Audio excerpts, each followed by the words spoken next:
পৌষের সন্ধ্যার হিমেল বাতাসে ভাপা পিঠার উষ্ণতা, সুগন্ধি ধোঁয়ায় আনচান করে ওঠে মন। পিঠা ছাড়া ভোজনরসিক বাঙালির শীত যেন পরিপূর্ণ হয় না। পৌষের কনকনে শীতে সন্ধ্যার অন্ধকার যত বাড়ছে, ততই চারপাশ থেকে মালেক মামাকে ঘিরে রেখেছে পিঠা প্রেমীরা। আল্লাহর রহমতে আমি চ্যালেঞ্জ করলাম, যদি আমার মতন পিঠা কেউ বানায় খাইতে 50,000 টাকা পুরস্কার। মিথ্যা কথা না, সত্য কথা।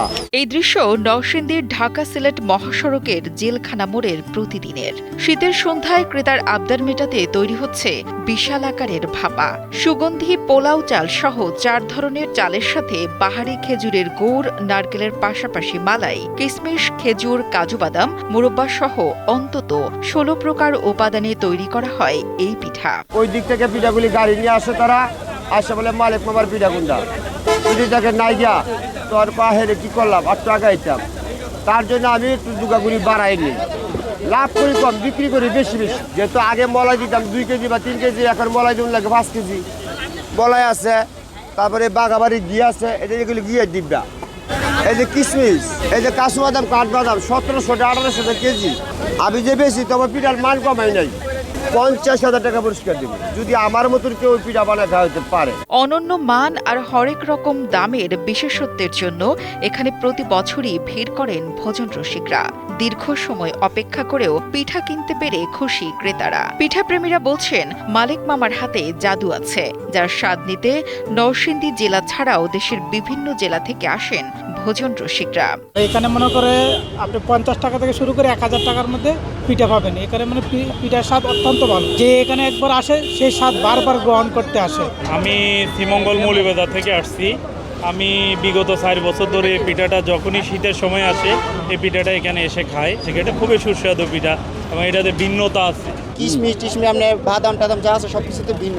ওনার পিঠাটা অ্যাকচুয়ালি মশলা খেতে অনেক ভালো এবং অনেক পিঠা অনেক দিয়ে খাওয়া দাওয়া হয়েছে, বাট ওনারটা ভিন্ন। ভবিষ্যৎ হোক নিরাপদ, বিনিয়োগ হোক বিশ্বস্ত, আর আমার পছন্দ সল্ট বে। ওয়েলকাম টু সল্ট বে।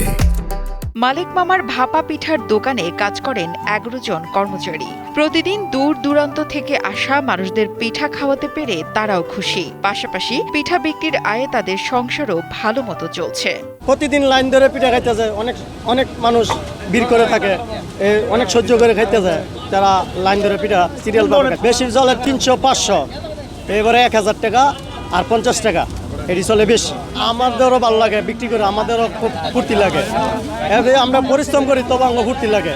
অনেক মানুষ খায়, ভালো লাগে। সমাজের সংসার ভালো চলছে। আমরা 11 জন কাজ করি। দীর্ঘ 12 বছর ধরে ভাপা পিঠা বিক্রি করে আসছেন মালিক মিয়া। পিঠা বিক্রির লাভের টাকার 2/3 চলে যায় মসজিদ, মাদ্রাসা, এতিমখানা ও অন্যান্য সেবামূলক কাজে। আকারভেদে প্রতিটি পিঠা বিক্রি হয় 50 টাকা থেকে 5,000 টাকা পর্যন্ত।